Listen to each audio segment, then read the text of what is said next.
Bismillahirrahmanirrahim. Aku turun dari surga dari Bapa. Kan kata Yesus, anak manusia turun dari surga dari Bapa. Iya, aku berasal bukan dari bawah, tapi dari atas katanya. Pengakuannya begitu. Iya. Dan Ciri-cirinya kayak manusia ya. Iya, itu kan sebenarnya dia yang dia menjelma. pakai gambar dan rupanya sendiri, Bang. Gambar dan rupa ini kan miliknya, Bang, bukan milik manusia, toh. Tapi manusia mengambil gambarnya. Lalu kenapa Bapa dan Roh Kudus nggak memakai itu rupa manusia? Karena udah ada anaknya, Bang. Ngapain lagi bertiga tuh? Iya, satu aja kan diwakili. Misalnya nih, saya bos nih kan. Kalau Nggak perlu lah. misalkan Bapa itu nggak bisa terjamah dengan penglihatan dan Roh Kudus juga nggak bisa dilihat, artinya anaknya juga nggak bisa dilihat harusnya dong. Tapi kan udah pakai rupa dan gambarnya sendiri dia pakai, Bang. Kita Ya kan makanya meminjam. kalau pakai rupa, Bapa dan Roh Kudus juga harus pakai rupa dong. Biar Nggak perlu jadi- juga, Bang. Karena kan apa yang dikerjakan oleh bapakku itu yang ku kerjakan, kata si anak. Udah lengkap, Oh Bang. berarti udah bilang beda ya. Iya. Jadi gini bang, abang jangan kemana-mana dulu, nanti abang pusing. Jadi abang pastikan dulu siapa ibu kandungnya Yesus, siapa bapak kandungnya. Dari sini nanti kita bisa mendeteksi anaknya, ya kan? Kalau langsung ditanya, ini siapa sih? Ya tanya dulu siapa orang tuanya. Ini anak dari harimau, mama harimau, anaknya pasti harimau. Itu aja rumusnya. Jangan abang muter-muter, bapak Tuhan, mama Tuhan, kok anak jadi nabi, itu namanya stres. Gila. Enggak. Kan abang yang tadi bilang Yesus nabi, padahal kedua orang tuanya Bukan. Tuhan. Aku bilang Isa yang nabi, aku nggak tahu Yesus. Makanya itu aku tanya. Iya, tetapi kan orang yang lu tuju juga kan kita juga yang lo ajak ngobrol. Kita ini orang Kristen. Kalau memang Isa bukan Yesus, jangan ngajak kita ngobrol. Kok ngajak orang gila yang ada di hutan belantara sana. Kita ini orang Topiknya Kristen. apakah Yesus itu Tuhan? Topiknya kan, makanya aku tanya Yesus. Iya, makanya Yesus kan ngasih tahu siapa orang tuanya. Yesus berkata, Bapakku yang di surga. Bapaknya Yesus di surga, yaitu Tuhan. Iya, gini. Tapi kok apa lagi sih? Kan Bapak kan dipanggil Yesus tuh. Kok Roh Kudus nggak dipanggil Ibu? Gini ya, kenapa Roh Kudus tidak dipanggil Ibu? Sebentar begini. Sebenarnya gini, Tuhan Sebenarnya itu maunya kita tuh mencari. Makanya Yesus berkata, carilah aku, maka kamu akan menemui. Udah, Jadi Yesus tidak tuh semua. menemui Bapak, makanya dinamakan Bapak. Pertanyaannya apa? Kenapa Roh Kudus nggak dipanggil Ibu? Sebentar, kan Yesus kan sudah menjelaskan tentang Roh Kudus. Bapa akan mengutus Roh Kudus di dalam namaku. Tujuannya untuk apa, kata Yesus di Yohanes pasal 18? Untuk menjadi penolong, untuk menjadi penghibur.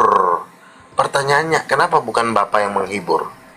Kenapa bukan Yesus saja yang menghibur? Padahal Bapaknya udah Tuhan. Harusnya Bapa dong yang menghibur.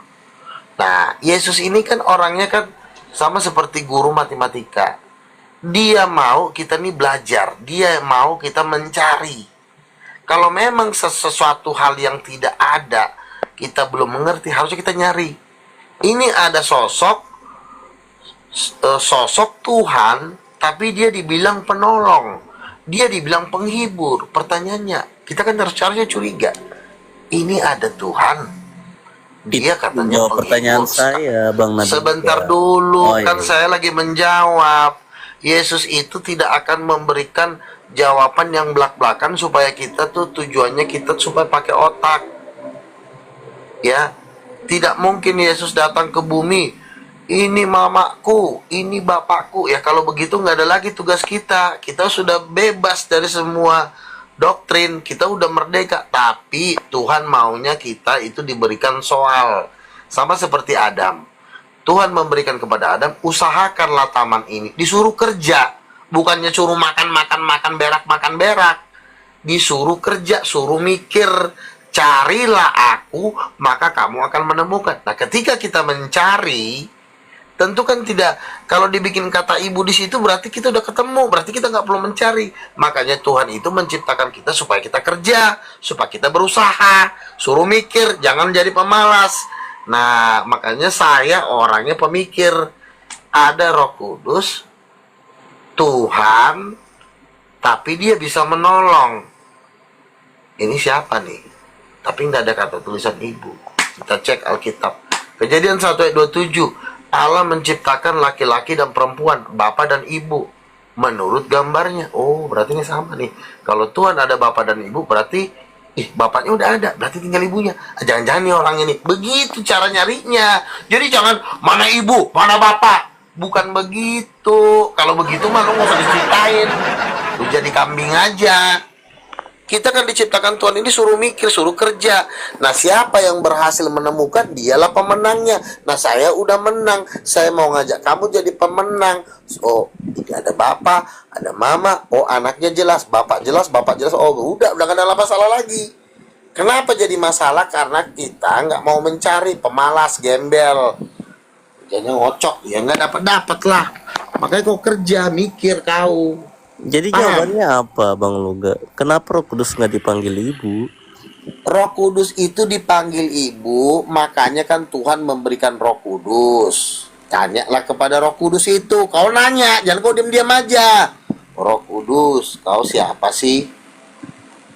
Apakah engkau ibu? Nah, sudah banyak nabi-nabi Tuhan bertanya kepada Tuhan, siapakah sosok Roh Kudus ini? Ternyata jawaban Roh Kudus bahwa dia adalah mama ibu dari segala yang hidup. Nah, saya tugasnya memberitakan kepada kau.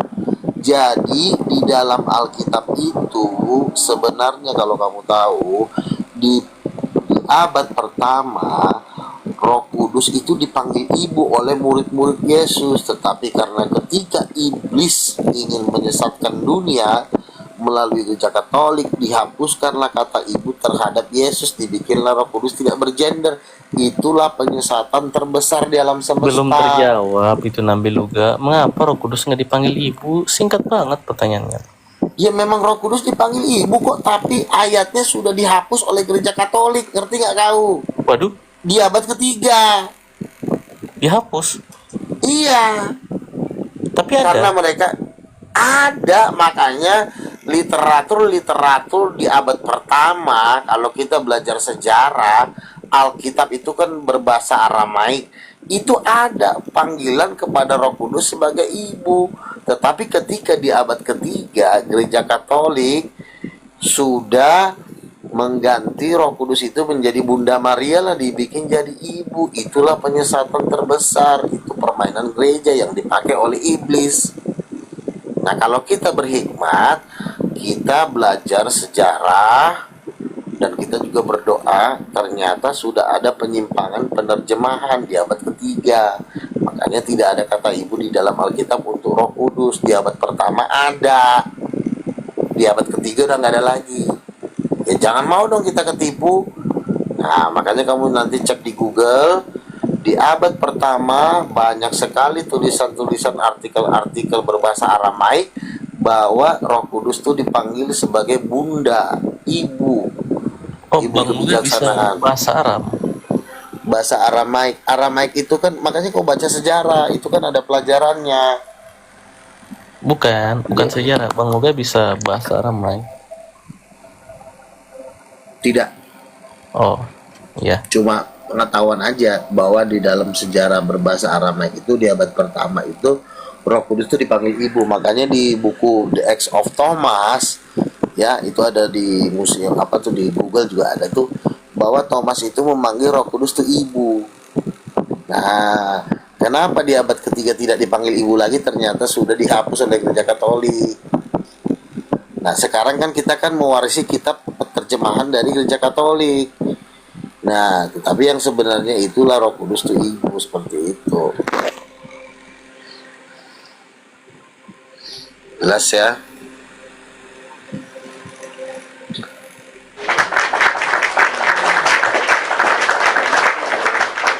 Keluarga yang hangat ya bang ya. Memang itulah memang panutan contoh. Lu Adam bagi dan kita. Hawa kan diciptakan kan, harusnya kan kita berpikir kita juga ada di dunia ini, laki-laki dan perempuan ini gambar siapa? Ternyata kita ini gambaran dari yang ada di langit sana.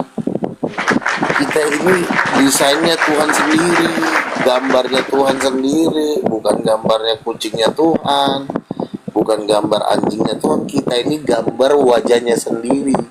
Nah, Wajah kalau saudara Adam. kita Muslim kan sering bilang bang, keluarga yang sakinah kan gitu kan. Rujukan rasionya kemana? Kalau tidak bukan keluarga yang di surga ya kan? Iya, keluarga di bumi itu gambaran dari keluarga yang ada di surga. Kejadian 1 ayat 27. Makanya Juma Uniripa dengan semua pendebat muslim yang senior itu udah bilang, Bang, mulai hari ini saya udah berhenti berdebat dengan Bang Luga karena ini nggak bisa dibantah. Ya memang juga menurut gue juga nggak bisa dibantah. Mama Tuhan, bapak Tuhan, anak wajib Tuhan.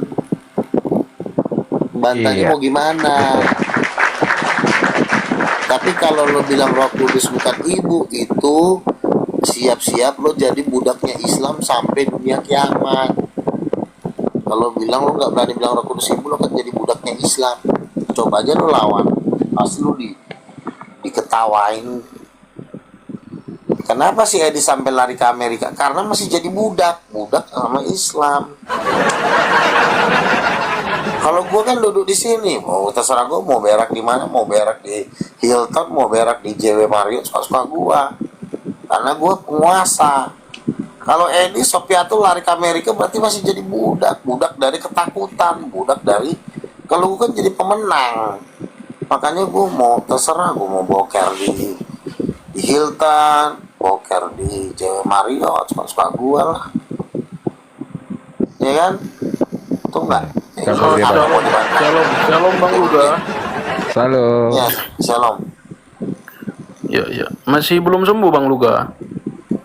Nah, kalau kayak gini kan masih budaknya muslim. Kalau orang Islam kabur deh, Gimana nih Bang Luga? cabut deh. Masih ODGJ belum Bang? Ya kan? Bos lu aja udah kabur. Serius kan? Masuk jatuh, takut dibunuh. Nah, ini Kasihan sama aku nih. sama si Luga Tambunan ini.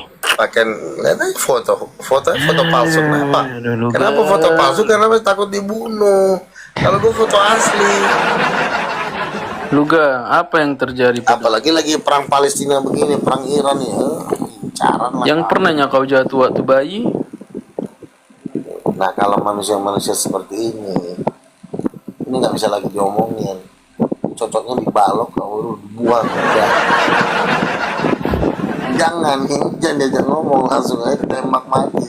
Sniper langsung. Kok dikasih panggung lah orang ODGJ kayak Luga ini?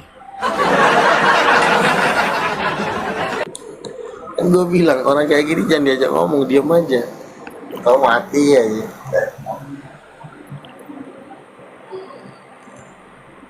Inilah namanya apabila garam sudah menjadi tawar, buat apa lagi dia selain dibuang dan diinjak-injak orang. Jadi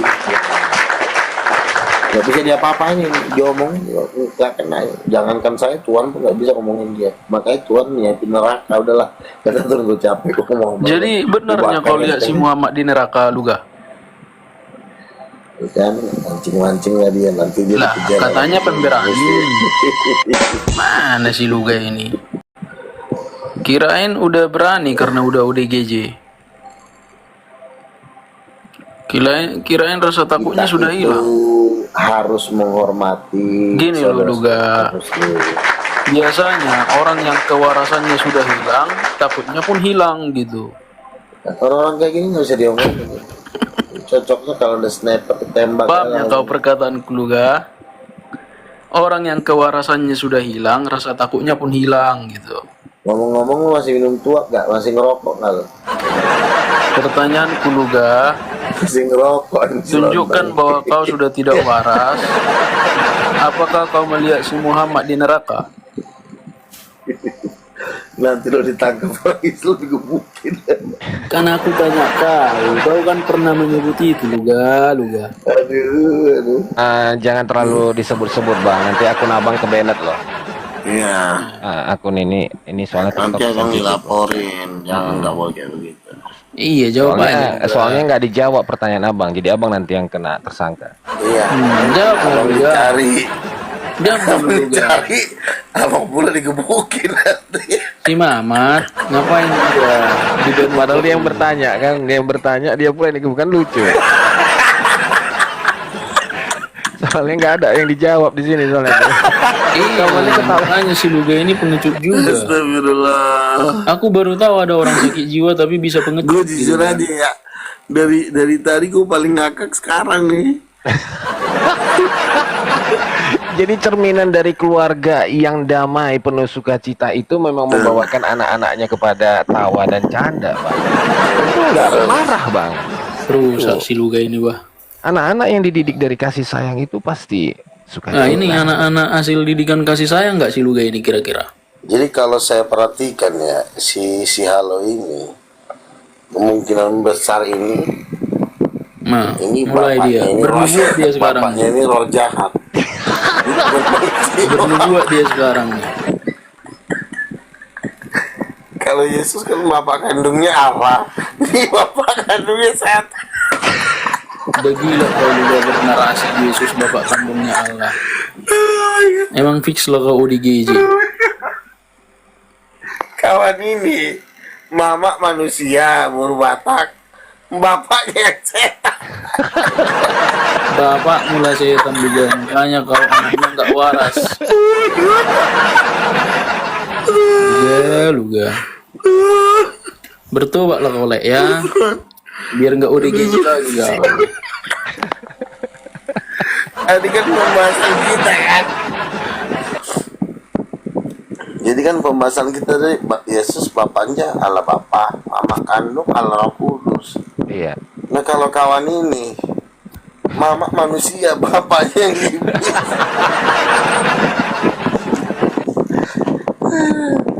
Iblis, Tuhan. Jadi memang ada yang memang hasil perkawinan antara setan dengan manusia itu memang. Iya kau itu, kau lah hasilnya itu. Ini ngomong Ngaca dulu kau, ngaca. Sejak kapan kau ODGJ gini? Aduh, ada lagi info mata lensa udah direkam lagi. Aduh, masukin lagi.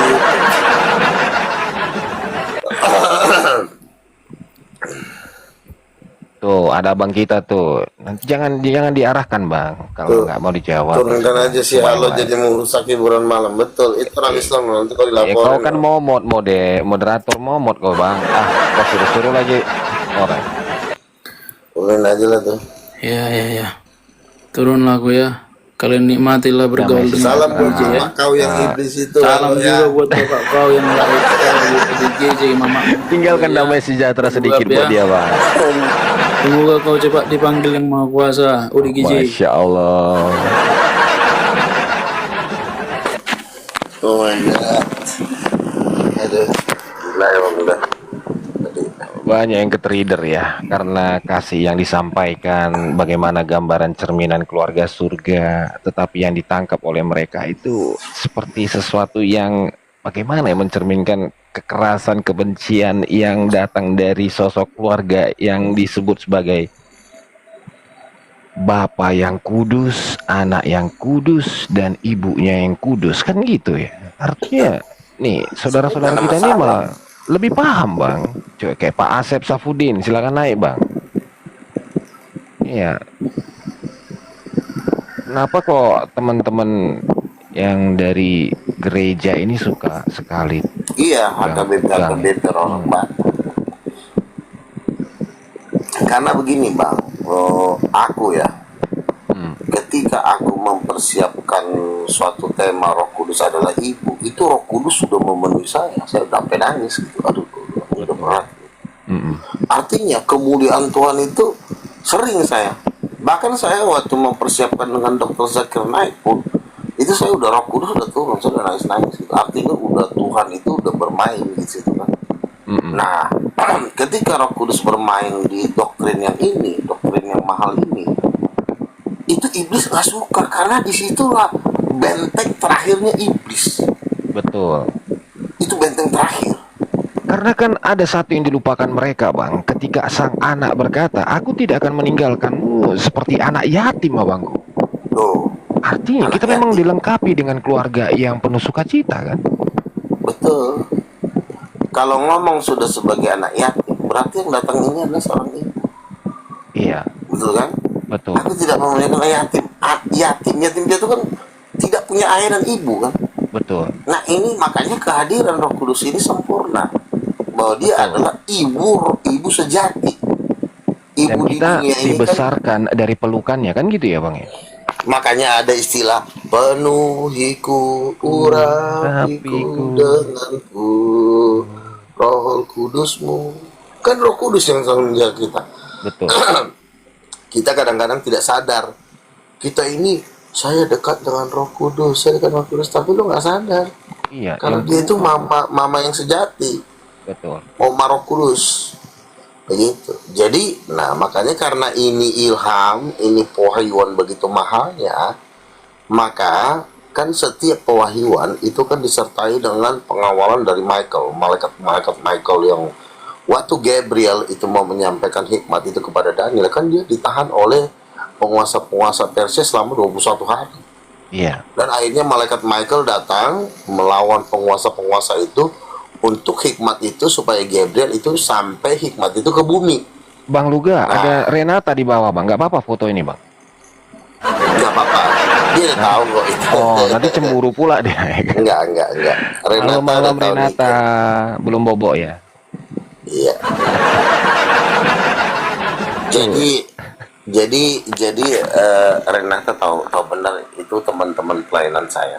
Oh Jadi iya, gitu. asal iya. Yang Jadi pasti gini. tidak mengganggu kemesraan keluarga kan gitu ya Bang ya? Iya, benar. Iya. Amin. Enggak. Ini kan teman saya, Joy juga teman saya. Jadi itu kan pose-pose bercandaan aja, nggak ada urusan apa-apa. Urusan saya cuma yang satu ini doang nih, yang di bawah ini itu doang. Nah, terus kita lanjut ya, nanti kegeeran pula dia. Jadi gini, kita fokus dulu. Siap. Ini saya lagi serius ini. Jadi apa ya? Jadi hikmat tentang Roh Kudus Ibu ini, kenapa saya yang dihujat? Ya, padahal saya kan bukan pembunuh, ya, saya mana pernah sih mukulin orang ya. Tapi kenapa harus saya yang diserang? Karena kenapa? Karena Roh Kudus itu penuh di saya.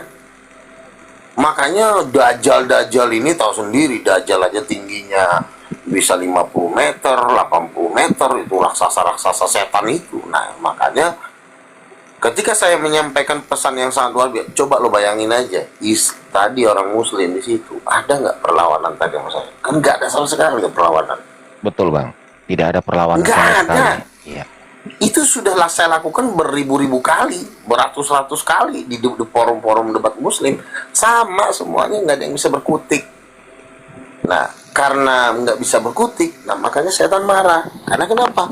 Inilah yang disebut dengan penuaian jiwa 1 miliar. Waktu itu Tuhan pernah ngomong sama saya, GBI Pastor Niko boleh-boleh saja mendengungkan penuaian jiwa 1 miliar, tetapi mereka tidak tahu yang melakukan itu kamu. Tuhan ngomong gitu sama saya. Jadi jiwa yang akan saya menangkan ini 1 miliar, 1,8 miliar Muslim. Ya, kalau udah Muslim bertobat itu yang lain nih pada ngikut tuh, Hindu, Buddha itu masih kelasnya di bawah. Nah makanya apa tuh, hikmat ini begitu bobotnya itu ibarat kata tuh 7.000 ton, 7 juta ton gitu. Makanya setan-setan ini lagi warawiri ini. Jangan sampai dengan segala fitnahannya kan naik-naik kan, udah ngomongnya kan udah nggak enak banget kan. Luga, kau udah minum obat tuh, kesannya dia itu mau meremehkan umat Tuhan, tetapi ternyata dia kalah kan dengan omongan-omongan statement-statement dia kalah gitu kan. Gitu. Jadi makanya iblis itu bermanifestasi, karena udah dari grup sebelah itu saya udah berdebat sampai di sini, saya memperoleh kemenangan yang gilang gemilang, dan akhirnya saya puji Tuhan dan akan banyak memenangkan jiwa-jiwa di bukan perdebatan di Indonesia itu, pengaruhnya tuh ke dunia. Betul. Setuju Pak. Bukan, kita tidak menunggu debater internasional kita harus ke Amerika, enggak.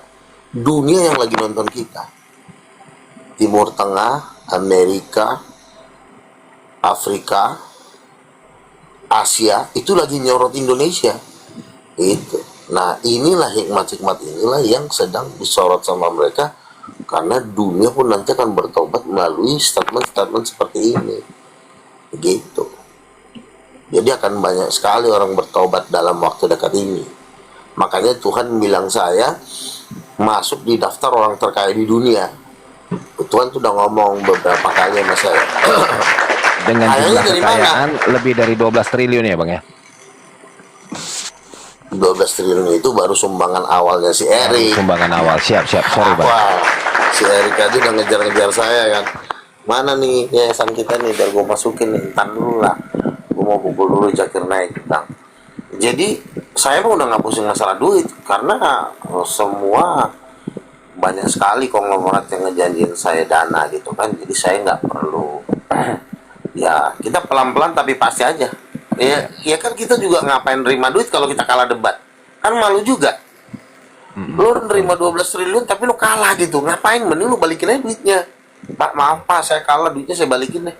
Tapi kalau misalnya kita menang, ya contoh kayak tadi kan, ada nggak perlawanan? Tapi kalau si Edis bakalan panjang itu, bisa sampai pagi tuh lu ngelawan dia. Iya. Ya. Tapi dengan seperti itu kan pusing dia, makanya itu gimana nih mau bantahnya ini, jelas banget masalahnya. Nah jadi kemarin juga ada orang Islam ya di grup ini juga kalau nggak salah, orang Islam ya, si pencari kebenaran ya, yang orange itu, yang kita ngomong sampai tadi malam kan, dia ngomong, Bang, kalau gua posisinya jadi orang Kristen disuruh milih doktrin yang mana, Oneness, Tritunggal, atau yang punya abang ini, gua lebih pilih punya abang ini, katanya gitu. Jadi itulah yang hikmat yang terus Tuhan berikan kepada saya dan Tuhan dorong, dan waduh, hampir ini udah mencapai 90% ya, orang Muslim ini bakal terima Yesus 90%. Jadi artinya kita ini, makanya Tuhan bilang sama saya suruh pendeta-pendeta yang percaya kepada kamu membangun gereja hall itu minimal tuh 10.000 seat sampai 20.000 seat, itu minimal. Kenapa Tuhan saya bilang? Karena jutaan miliaran orang-orang dari Timur Tengah itu akan masuk ke dalam rumah Tuhan, akan masuk ke dalam gereja. Iya kan? Karena lihat aja nih sekarang perang Iran ini kan, Arab Saudi aja mau hantam Iran, Qatar mau hantam Iran. Tuhan bilang sama gua, gampang. Sekarang lu maju, lu tarik mereka kepada Yesus, pasti mereka mau. Kaget ya. Yang mau gua tarik ini bukan Donitan, yang mau gua tarik ini adalah Muhammad bin Salman, Sultan Acara Bolkiah. Iya kan? Yang mau gua tarik ke Yesus itu, ngapain gua ngomong sama Donitan? Gua Zakir naik aja udah pasti gua ratain gitu. Nah sekarang yang mau gua ini Raja Salman ya, Pangeran Qatar, Pangeran Kuwait, raja-raja Timur Tengah, triliuner dari Timur Tengah, itu yang akan kita tarik menyembah Yesus. Luar bukan orang-orang kecil lagi. Makanya nggak salah kalau Tuhan bilang gue tuh masuk di daftar orang terkaya. Makanya kan ketika gue ngomong gini kan, teman-teman gue yang konglomerat pada ketar-ketir, udahlah bang, gue nyumbang 1 T lah bang. Itu ada salah satu gereja di Surabaya, dari gue 1 T total 2,7 triliun. Tapi semua harus pakai yayasan. Dia bilang, oke bentar lagi, gampang lah itu. Jadi, nah itu, gue berani ngomong triliun karena yang gue sampaikan juga ini mahal, yaitu hikmat yang tadi. Iya. Karena dengan hikmat yang tadi lo bisa membungkam orang-orang debater Muslim, nggak bisa tuh dilawan. Nah, setelah debater Muslim, yang gue hadapin ini kan Oneness sama Tritunggal. Iya. Nah kalau Oneness sama Tritunggal ini kan gue udah kenal nih, nempelengnya tiap hari gue siksa. Si Liping, si Tom, ngejadiin babu mereka sekarang kan. Ya kan, ya gue dibantu sama Efraim juga kan, muncungnya juga gila kan. Oh udah main lah Efraim, gue sikat dulu dan nanti gue finishing, gue bilang. Iya, itu kencang juga suaranya tuh si Efraim tuh. Makanya kan dia Tuhan suruh untuk kita bareng, kerjasama bareng kan. Nah makanya kalau Oneness sama Tritunggal, nah kalau cuma Tritunggal yang kayak tadi, itu nggak perlu dilawan. Karena kenapa? Itu udah batu, itu udah nggak bisa diinjilin. Iya, iya. Yang perlu diinjilin ini Wanes masih bisa, ya. Wanes masih bisa. Walaupun ada yang masih kepala batu, tapi kalau Tritunggal yang kayak tadi, inilah ibarat kata, ya, si Halo tadi itu salah satu contoh. Memang di rahimnya dia itu udah terlalu banyak spermanya Lucifer di dalam rahimnya, di dalam vaginanya. Iya. Itu begitu ada vagina rohani tuh. Itu Wah. sperma Lucifer masuk. Beelzebul, Behemoth, ya kan? Naga, kadang-kadang naga juga main dipakai, dia sering pantatnya. Nah, makanya dia menjadi jahat gitu. Iya. Cenayan-cenayannya keluar lewat sifat yang ada di dalam perutnya itu ya bang ya. Iya. Itu nggak bisa diatur, nggak bisa tuh diomongin. Lo mau ngomong kayak gimana juga dia udah batu. Cocoknya di rudal, nah itu di nuklir kepalanya. Yang ngejatuhin juga harus pesawat jet pembom F25 yang siluman ya kan? Yang siluman. Iya, siluman. Iya harus itu. Nah dan itu pun jangan pas di kakinya, di pantatnya, pas di kepalanya, di tempurungnya. Nah itu Pak. Iya benar-benar biar nggak ada sisa-sisa pikirannya ya bang ya, yang masih meretas jadi Habis pikiran-pikiran sesat. Nah, Tapi jangan salah, walaupun dia udah dibom, nah, orang neraka, setan-setan neraka juga jijik menyambut kedatangan dia di neraka. mereka juga nggak suka ya bang ya. Anjir. Serpihannya pun nggak suka Aduh. mereka ya, luar biasa ya Nggak memang. Ya. suka, setan aja jijik. Katanya. Setan bilang gini, kita aja yang setan nggak gitu-gitu amat kok. Iya betul. Jadi memang pemahaman mereka membuat bukan saja surga bergetar ya, iblis pun merasa heran gitu ya, kenapa begitu ketir sekali ketika mereka menentang yang dinamakan keluarga sukacita dari Tuhan kan gitu. Iya. Itu dambaan setiap keluarga bang sebenarnya, walaupun terkadang papa mamanya ke gereja ya kan, tapi secara tidak langsung adanya perang dingin dalam keluarga itu kan membuat anak nggak sukacita kan bang. Betul. Tapi ngomong-ngomong nih, Meo sama Troy ini orang yang sama bukan? Jangan dipertanyakan bang. Gue Iya. bingung yang mana sih? Hah? Iya bang, Orang yang sama. sama? Sama dong. Kalau dulu kan si Troy masih belum paham bang tentang bagaimana apa namanya narasi yang abang sampaikan gitu kan. Jadi ya begitulah adanya. Setelah dia Meo, dia lahir baru dari keluarga yang baru bang. Ah itu dari papa mamanya yang kudus kan gitu bang. Selamat datang bergabung Bang Zeus. Nah ini abang kita saudara kita dari Muslim juga nih bang.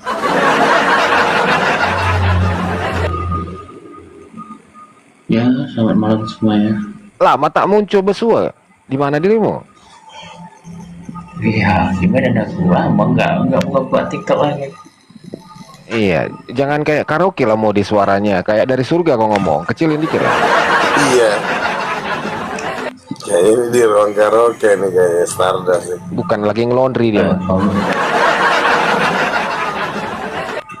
Kayak dia benar dari dalam mesin cuci kayak.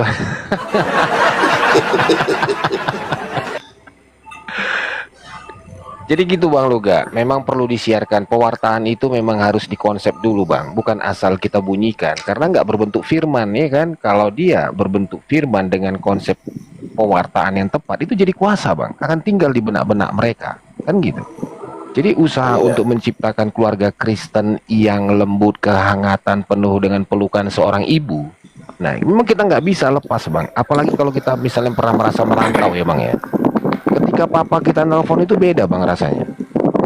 Ketika ibu menyapa, kita merasakan hidup kita kembali lagi utuh kan gitu kan. Karena ibu kan suka nanya, uangmu masih ada nggak kan gitu. Oh sama. Saya juga kalau nggak ada mama saya di Jakarta ini, wah udah kacau hidup saya. Saya paham sekali Bang, saya merasakan hal itu juga. Mama saya kan, ya pertanyaannya begitu Bang. Basic kali suaranya. Dalam mesin pagi mana nih? Iya Bang Zeus, jangan mode karaoke suaranya Bang. Nanti kayak dari mesin cuci ngomongnya. Itu sebelah yang di kayak mesin padi suaranya. Mendengar itu. Oh bukan, abang ini Bang Luga dari surga Bang, dia menuju ke bumi, jadi suara angin tuh biasa. Ya biasanya itu. Nah, dia menembus atmosfer bagaimanapun. Untung nggak berapi ya Bang ini di Komal. Abang jangan remehkan. Ini kipas angin saya juga harganya juga mahal ini. Oh, kipas angin tadi bang ya. 1,3 triliun ini. Siap. Uang Zimbabwe. Iya, jadi gitu.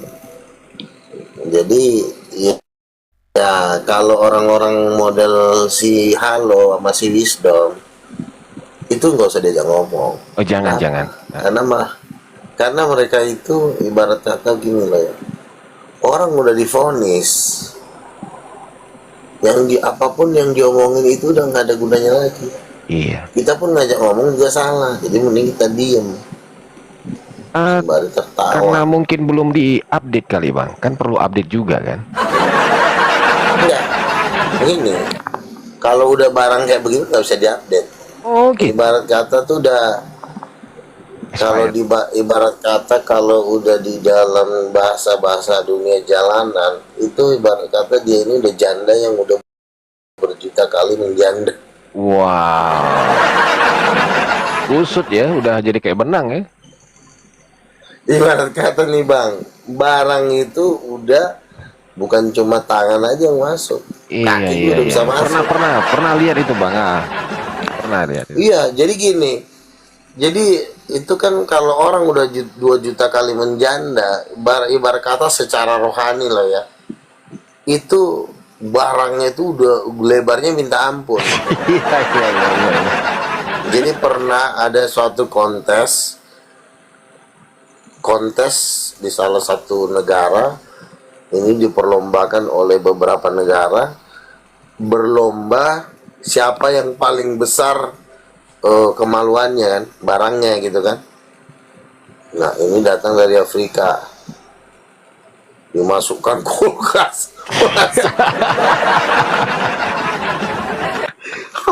Luar biasa kan, saking gedenya gitu barangnya, lubangnya gede gitu kan. Terus ada kontes dari mana ya, dari Jepang, dimasukkan apa gitu kan. Waduh, pokoknya barang yang gede banget dimasukin, masuk gila, kulkas aja masuk ya awatin. Nah ini terakhir ini yang paling ngeri bang, dari Indonesia. Terus ditanya, apa coba, tadi kulkas masuk, itu aja lemari masuk, nah sekarang kau apa kelebihan kau? Wah penonton kecewa, nggak mungkin lo bisa ngalahin yang dari Jepang sama yang dari Afrika. Ya kan, ini peserta terakhir nih dari Indonesia nih. Tiba-tiba gelap. Woi. Loh, kenapa nih kok gelap katanya? Peserta dari Indonesia, kalian Sudah berada di dalamnya. Kalian ternyata sudah berada di dalamnya, guys.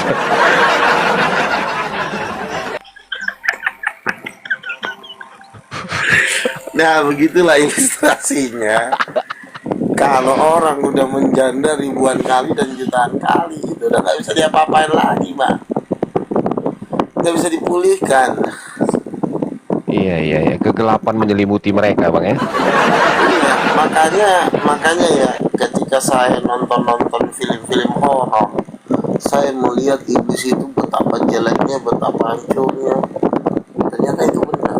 Kenapa iblis itu mukanya jelek? Bang Luga, kipas anginnya bang, jangan diarahkan ke situ bang. Kayak turun dari langit abang. Saya. Iya kan? Jadi kenapa setan itu begitu jelek mukanya, begitu hancurnya? Ya itulah, karena di sorga itu tidak ada lagi harapan. Di neraka itu tidak lagi ada harapan. Ya. Kita ralat. Sama seperti si Halo, si Wisdom ya. Apa lagi pengharapan lagi yang sama dia? Nggak ada lagi pengharapan. Iya bang, abangku tadi dia sempat ada di atas. Tadi ke abang bicara, dia seakan berdoa bang. Aku nggak tahu dia pakai apa. Dia seperti Yohanes, dia berdoa kepada dirinya sendiri. Mungkin dia ingin menetralisir roh di komal ya kan. Dia sangka di komal ini ada udara bang, kan aneh. Iya. Ini komal hampa udara ya guys.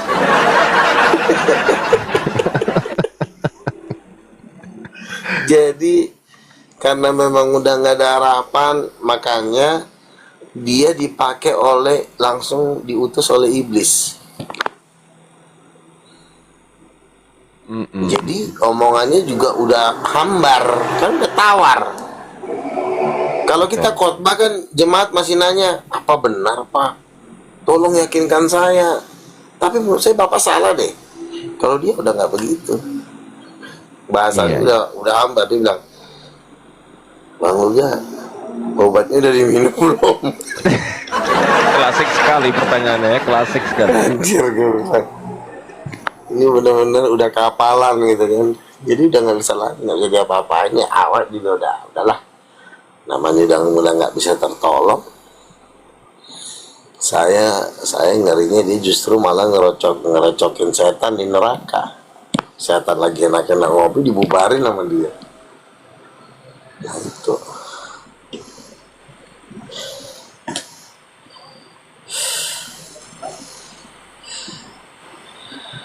Jadi begitulah kira-kira. Tapi memang saudara-saudara kita Muslim lebih cepat menangkap, Bang. Kalau Muslim masih banyak harapan, masih bisa. Mereka tuh ibarat kata tuh seorang gadis yang masih belum dapat suami. Jadi masih ada harapan untuk bahagia. Nah kalau kayak model-model si Halo, ya kan? Oten-oten itu ya. Si Wisdom, si Andi Arya, itu jadi lonte di neraka pun gak laku. Ditolak ya. Kulkas masuk, tangga masuk ya kan? Agak berat juga itu. Kalau tangga masuk, abang bayangkan kalau spiral tangganya gimana pula itu? Orang kan menjadi lonte kan di bumi kan, ini di neraka pun.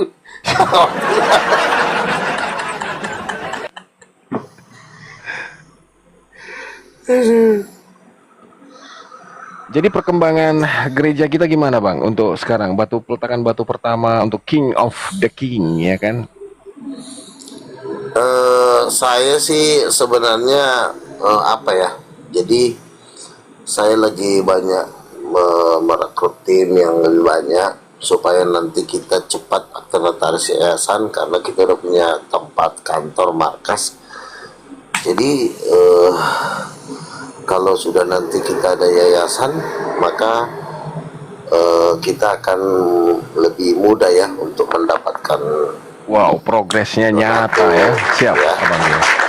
untuk mendapatkan donatur karena saya kan lagi mau ketemu beberapa konglomerat ya. Jadi saya tidak mungkin dong datang ke mereka tuh hanya membawa nama pribadi atau tentu saya harus bawa nama yayasan kan. Nah udah, jadi sebenarnya dari zaman dulu tuh sudah banyak banget yang ingin mendanai atau memberikan persembahan sumbangan gitu. Iya. Jadi nanti kalau sudah yayasan dalam waktu dekat ini, saya akan mengadakan event dengan Dr. Zakir Naik. Ini kan dia lagi full di ini kan. Nah, Jadi komunikasi dengan Dr. Zakir Naik tetap di ini Bang ya, tetap bagus ya. iya saya kan diundang sebagai tamu VVIP ya, eksklusif. VIP untuk acara eksklusif dokter. ya. Jadi Dari Bang Jo karena kemarin siapkan undangannya. saya diproyeksi untuk memberikan pertanyaan kepada dia. Betul. Nah, tapi menurut saya nanti setelah saya bikin pertanyaan, saya akan bikin lagi acara dengan dia, bikin dari Yayasan King of King untuk membuat acara mungkin di Indonesia maupun di Timur Tengah untuk memberikan lecture pengajaran tentang pengenalan akan siapa Yesus di Timur Tengah, di Asia, di India ya. Jadi saya akan mengadakan event sendiri seperti itu. Nah disitulah nanti sekaligus kita membangun gereja King of King di berbagai bangsa, di negara, di Malaysia, di Timur Tengah, di India, di China. Nah di pertengahan itu kan akan terjadi perang terus. Ini perang ini nggak akan ada habisnya nih. Jadi kita sembari perang, sembari memberitakan Injil, Dan Tuhan bilang peperangan ini akan menewaskan, perang dunia ketiga itu sepertiga penduduk bumi. Jadi 2,5 miliar akan mati di perang dunia ketiga ini. Lalu di perang dunia keempat itu yang akan mati itu sepertiga seperempat. Wow. Nah, Gini, Bang Luga, mohon maaf ya. Untuk Bang Troy, tolong dinaikin itu si Alhamdulillah itu di bawah itu. Oh, silakan Bang. Calon Alhamdulillah, request Iya. aja, request Ya. atau saya jemput ya. Naik aja Ya, Bang sini. calon ipar kamu itu, aduh Troy. Oh iya. Silakan, Itu. silakan. Naikin Rame. Bang. Bang Udin, iya. Kalau yang mau naik request aja ya Bang. Assalamualaikum warahmatullahi wabarakatuh. Waalaikumsalam. Waalaikumsalam. Sahabat kok. Luar biasa, lembut sekali ya dari keluarga yang luar biasa ini. Hangat ini pasti. Sakinah mawaddah warahmah. Wow. Iya, Troy. Aduh, Troy, gini Ya. Troy. Hmm. Ini konsepnya papa mama yang kudus ya, tapi jangan kamu jadiin mama dia juga kayak si Mita, ya kan? Oh, ini buat saya maksudnya disampaikan. Jangan bro, Oh, aduh, iya, oke. itu kan make sifat rakus lagi kamu Troy. Aduh, gimana sih lu Troy? Belum lagi gua. Halo, Nah, itu alhamdulillah. Selamat malam, Mbak. Nah. Iya. Nur, tanyain si Troy. Apa? Gimana Troy? Mau ke saya boleh, mau ke Nabi Luga juga nggak apa-apa.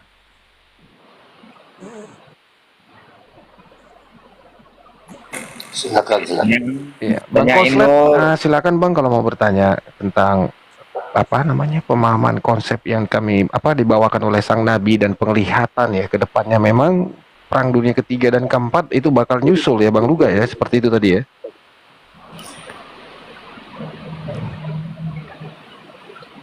Kita harus persiapkan ketiga, semuanya. ya. Tiga. Ini kan nggak akan berhenti nih kan ini juga aku lihat juga ya, Houthi udah nembak juga rudal. Akhirnya Amerika bikin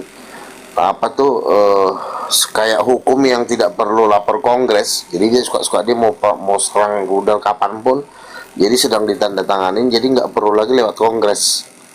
Kemarin kan waktu dia rudal Iran itu kan dia ditegur karena dia tidak melalui Kongres. Nah ini udah keluar seperti hak veto atau hak otoritas presiden, jadi nggak perlu lewat Kongres lagi. Nah jadi perang ini menurut kitab Wahyu itu akan menewaskan sepertiga penduduk bumi. Itu ada tuh nanti di Wahyu pasal 12 itu ya, kalau nggak salah itu. Nah setelah sepertiga penduduk bumi ada lagi namanya perang dunia keempat. Perang dunia keempat ini akan menewaskan seperempat. Tak pertama sepertiga, seperempat. Nah, jadi akan menyisakan penduduk bumi nanti tinggal sedikit. Nah, baru yang setelah perang dunia keempat barulah kita main lagi di perang Armageddon. Nah, kalau perang Armageddon ini langsung Yesus yang turun. Nah, teman-teman muslim, ketika nanti di perang Armageddon, ya siapkan diri kalian karena Yesus ini kan orangnya emosian, pengen lempar orang ke neraka semua kan. Nah, jadi sebelum dicampakkan, dandanlah, make up dulu kan. Karena di perang Armageddon dikatakan penunggang kuda putih itu akan menangkap binatang dan nabi-nabi palsu. Dikatakan gitu.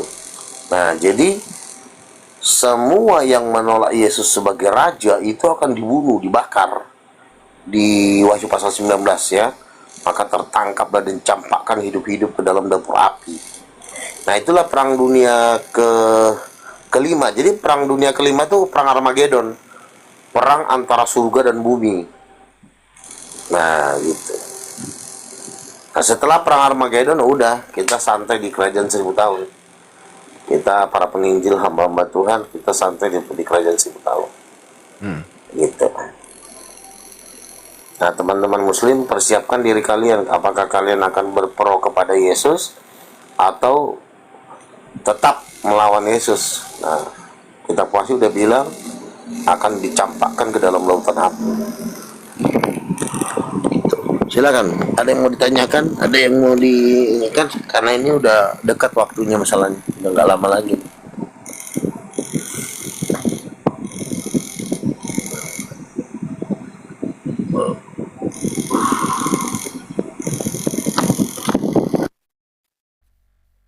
Sendiri tapi tidak kesepian, berpikir tapi tidak kepikiran, terpuruk tapi tidak berantakan, sedih tidak remuk, redang bahagia tapi tidak kegirangan.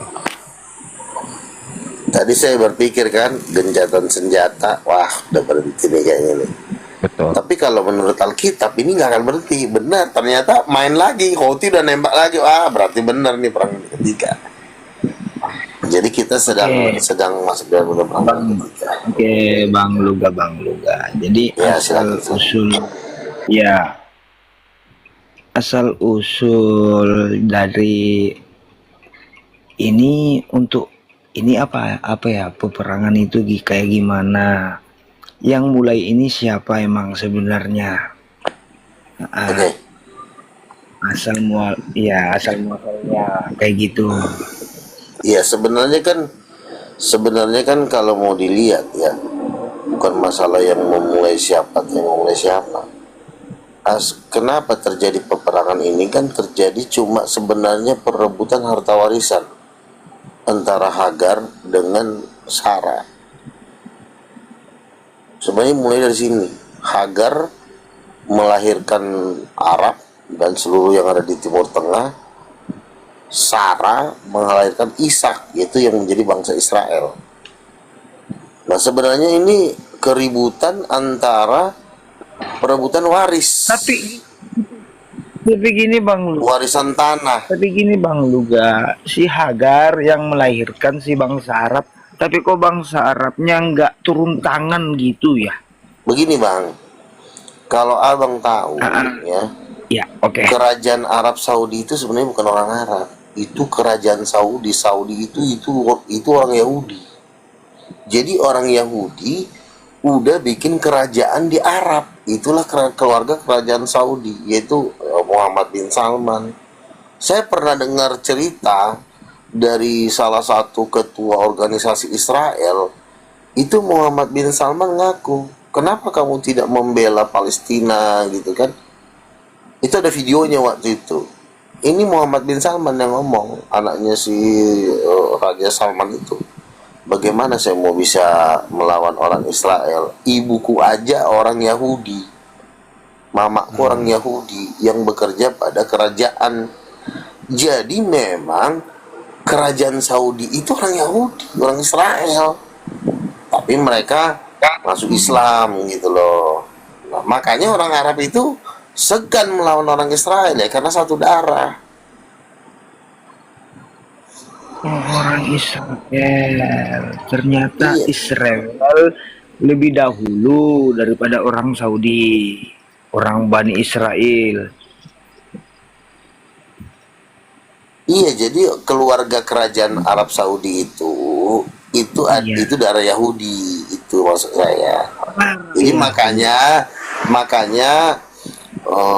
orang Muhammad bin Salman, Pangeran Qatar, mungkin Pangeran Qatar ini juga ada darah Yahudi, karena kan mereka kan tidak membela Palestina habis-habisan kan, justru malah mereka bela Israel kan. Iya. Makanya Iran kecewa kan, kok ini sama-sama Muslim kok nggak ngebelain kita. Alasannya itu alasannya karena mereka masih darah Yahudi. Oke, gini Bang Luga. Bang Luga kan punya HP, coba buka di Maps. Ada nggak kota Israel di situ? Negara Israel. Iya, negara Jadi gini Israel. Bang, oke, kalau kita ngomongin sejarah, ini Bang, kota Yerusalem itu, coba abang hitung, itu pintu gerbangnya ada berapa? Pintu gerbang kota Yerusalem itu ada 12 pintu gerbang. Itu sesuai dengan petunjuk Alkitab, berdasarkan 12 nama dari anak-anak Yakub. Jadi memang Yerusalem itu itu sudah diserahkan Tuhan tuh kepada orang Yahudi, kepada Raja Daud. Makanya yang menjadi raja di Yerusalem itu kan Raja Daud sama Raja Salomo. Itu udah sejarah, Bang. Nah, dan makanya orang Israel itu lebih kuat memiliki tanah itu. Tapi memang ada kekurangan orang Israel ini. Mereka tidak percaya Yesus. Mereka tidak menerima Yesus sebagai Tuhan. Sehingga orang Israel diganggu terus sama orang Palestina. Israel itu kan kecil, Bang. Sementara Arab, Jordania itu saya lihat di peta, ya ampun, negara tanah secuil aja kok diributin gitu loh. Kita sebenarnya sebagai, kalau kita jadi orang tua kan kita bilang, ngapain gitu, tanah seucil doang, kenapa harus mau diributin sampai ke ujung dunia gitu loh. Kayak nggak ada tanah aja. Kenapa tanah itu diributin? Karena satu, memang nanti Yesus mau turun di situ sebagai raja. Itu yang jadi masalah terbesarnya. King of King mau menjadi markasnya di situ. Coba abang pikir, Yesus mau datang dari surga ke bumi untuk mau raja di Yerusalem. Sementara di Yerusalem lo mau bangun kos-kosan keluarga lo. Ngeri nggak resikonya? Lo mau bangun di situ rumah lo gitu loh. Kontrakan keluarga lu. Bayangin, markasnya Tuhan aja pengen lu geser. Udahlah, siap-siap aja dicampakkan ke lautan api.